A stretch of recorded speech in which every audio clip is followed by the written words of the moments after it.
Hey, I'm Brian Van, SportBikeTrackHere.com, and today completes our STG R1 Project Bike. This is the longest running project bike we've ever had here. I've had this bike and ridden it for 3 seasons because it was that much fun. We've done so many installs in this bike, so many different projects. Literally, I think feels like part of the team.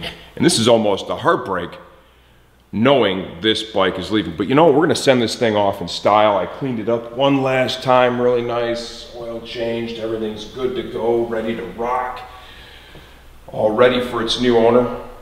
And of course, we're gonna include a set of pit bull stands it's been resting on safely for a long time now, because I just wouldn't be able to sleep at night thinking that somehow this beautiful machine can end up on some piece of stand. So there you have it. Stay tuned for the next project. We've got another bike on the way out here. It's not really top secret, but it's super badass. I'm really excited to start the next project, and I'm kind of sad to see this one go.